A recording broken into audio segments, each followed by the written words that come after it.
So, welcome to this episode of the Entrepreneur Games. We're going to have a discussion about formal education and our strong opinions on the matter. Very strong. What is formal education? Well, formal education is a really vague topic, but I guess normally when people talk about it, they're talking about like university education or college education. So like X number of years you come out, you've got a bachelor's degree in something. I would probably add as the schooling to that as well, like primary school, high school. I'd consider that part of the, But the when you formal talk about education. entrepreneurs, I guess there's few entrepreneurs in primary school. Few, yeah. Could be. More and more these days. Yeah. To you, what do you really get out of it? Like, what's the output of formal education for you? Well, I guess what most people are sort of expecting out of it is you spend 3 or 4 years of your life to come out with a bit of paper that you can then use to get a job. That's pretty much all you get. Mm-hmm. So it's just a ticket, really. Basically, yeah. So as I've heard it put, is you spend 4 years to get a piece of paper to tell the world you can do what you could probably already do when you started. Okay, that's a good way of putting it. So what are your thoughts? What do you get out of it? Not much these days. I think less and less. It is a degree. It is a piece of paper. It's a ticket. I think it's a ticket too. I think it's relative though. Like when you say less and less, it's relative to the alternative. So you get less back for what you put in time-wise than what you could have got if you weren't at university. True. Yeah. I'd agree with that. Better summary than mine. So the next thing is, how do you apply the skills that you got from your formal education? Or what skills did you even get? For me, I did a pharmacy degree, and I found maybe when you get out into the real world, there's about a 5 to 10% crossover, possibly. But 4 years of study for very little retention, for one, and applicable skills is, for me, a pretty bad return on investment. I don't know if you agree. What would you say is the... I'd say, well, I didn't, 2 degrees, but both in IT. And, the skill crossover rate into the real world is probably even lower, actually. Because, like, you learn... I'm probably being generous. Yeah, you learn side stuff. Like, you learn how to learn, but then if you don't do that, you kind of wasted your time anyway. But, yeah, like, a lot of the skills that you utilise in the real world in IT, they're not even touched on at uni at all. So, you don't really learn that until you're finished. I also did do some business subjects at uni, and I think that was pretty much a 0% crossover. That was terrible. Sounds like it gives you theory. Well, it gives you ideas, and you imagine things about how something works, and then you go to actually do it, and you realise there's all these other variables that are included, including work, dealing with people.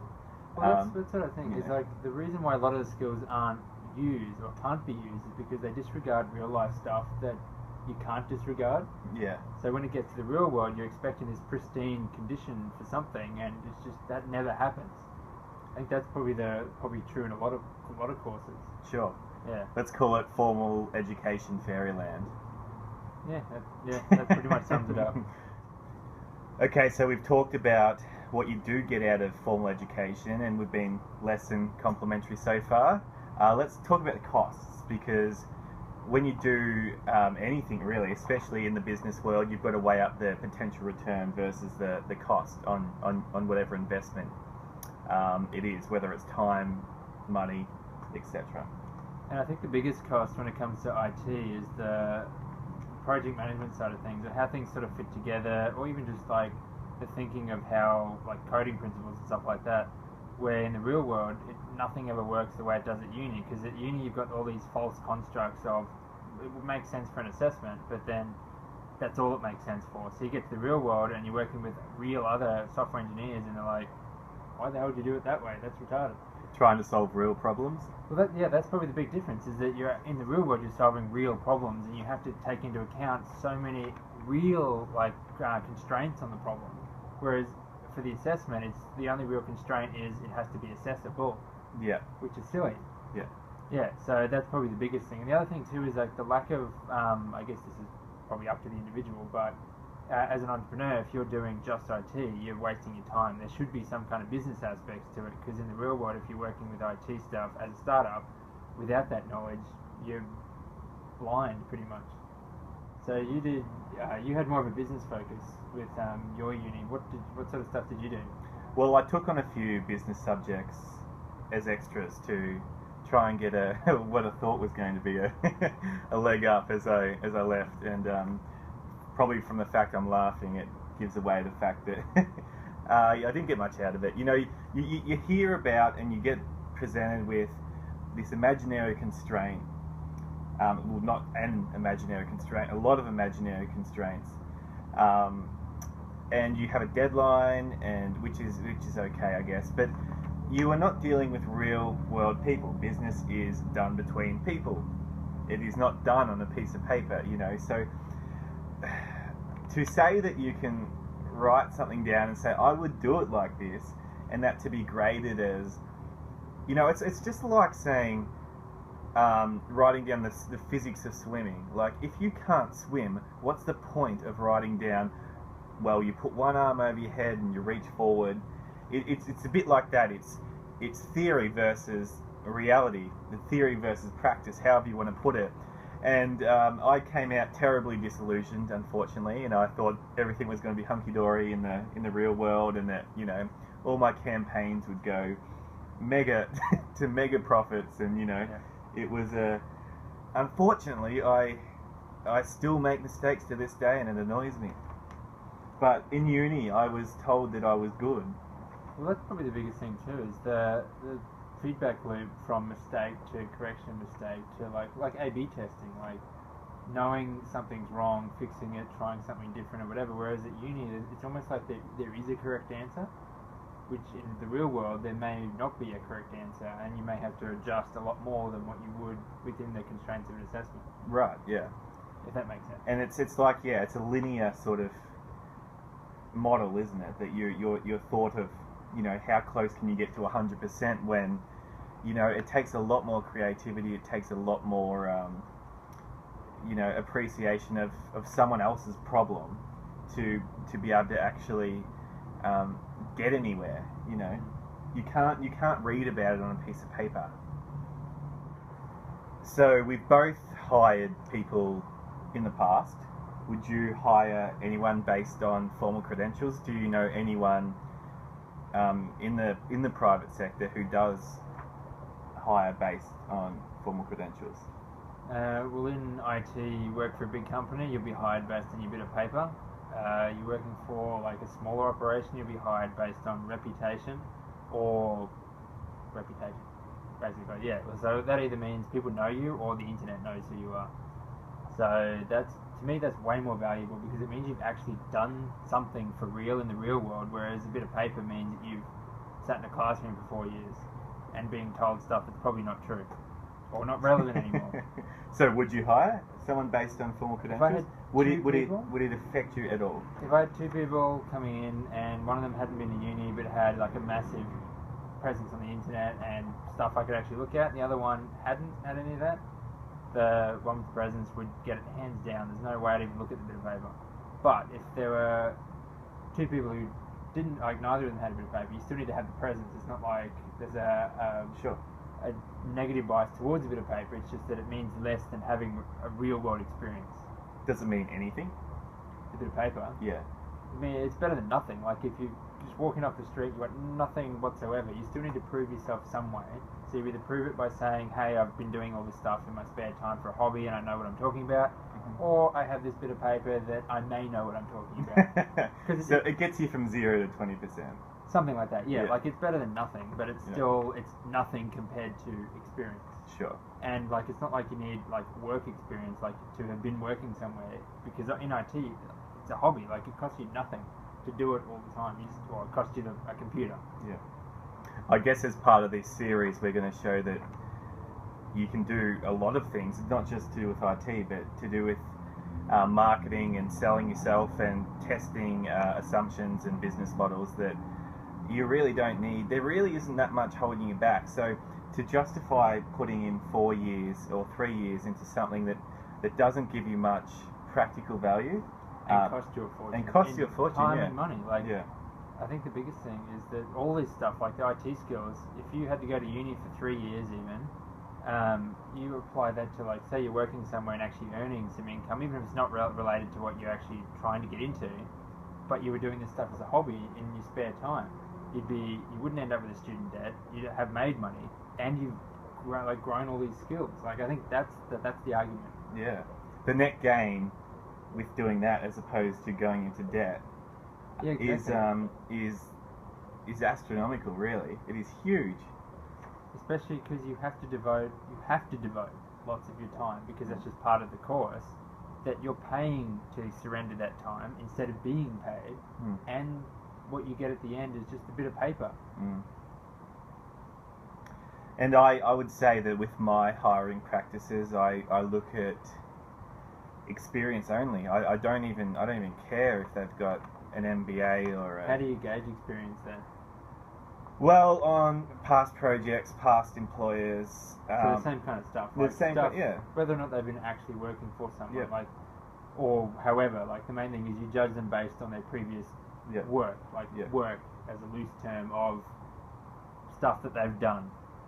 Exactly, and especially with the rate of things that change in the online world, for example, I find it's, you go to, if you went to uni and learned about, say, SEO or internet marketing, it'll be, by the time you finish, it'll be out of date in 4 months. It'll be changed, it'll be all irrelevant. That's what really frustrates me about the process, is that we're living in a world that things are moving so quickly, that the skill is actually to keep up and make sure that you're relevant. You're relevant.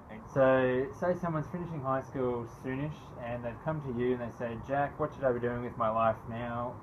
What's your advice? Well, my advice would be to get experience in the industry that you're looking to get into as soon as possible. It's so easy as part of the formal education funnel to just imagine things in your head for years upon years. And the thing is, when you get out into a job, you realize what it's actually about, and it's not always about what's on the job description. You really should have to be doing things that you care about, because you can't control the market if you're going into something for money, because you start your degree, 4 years later the market's going to be different. Yep. And you're investing in something completely beyond your control. So it's a massive gamble. It's a huge gamble. 4 years is a long time in any industry, really. Unless you're fisherman. Oh, even that's probably changed. And then why would you go to uni for that? Well, true. Anyway. Yeah. 4 years is still a long time. Yeah. So I would say that you need to learn business skills. You need to learn negotiating skills, regardless of how well you think you're going to get paid as an employee, as self-employed business owner, as an investor.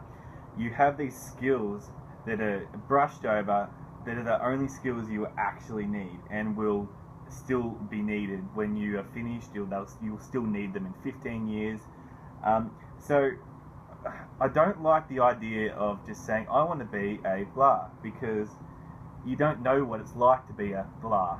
Yeah. You're imagining it. So my advice would be to try things, and you don't you could try coding at home. You could try that for 7 days, and you'd know whether you find some enjoyment out of it or not. You'd know. Play music, teach music, do something get involved in the community. I think. Yeah. Especially within IT, there's tons of communities you can join and just sit. They meet once a month. Just go sit in the back of the room and listen to what people talk about. Music would be the same. A lot of the marketing, anything like that, where people are pretty active in the community. Just join that community and see what it's like. Absolutely, and there's nothing stopping you. Exactly. That's the thing. Free. It's the illusion. Sponsored. Yeah. You can have booze.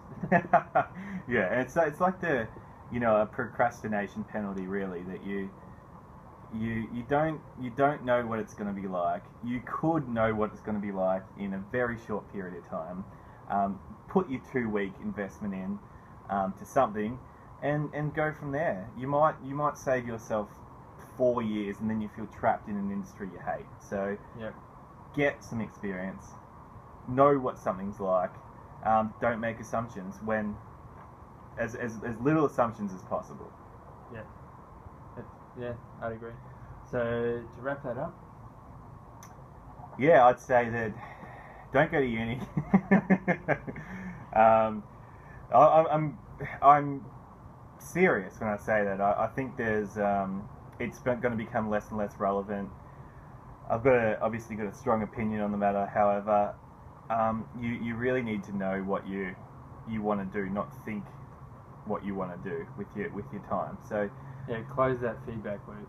But I think, well, that's the gamble. You either gamble that, well, for 3 or 4 years of something that you probably want to do when you finish, and hope the industry is the same when you finish, or just start doing it straight away and get some real experience, even if you have to take another job in something completely unrelated in that time. Because if you think about it, being a student is an unrelated job, except you can be paid for it. Yeah. Instead of paying money. Yeah. Being a student is the most unrelated job there is, and you have to pay them. It's It's a pretty bad job if you have to pay it's a terrible them. job. Yeah. Anyway, guys, thanks for watching. See you next time.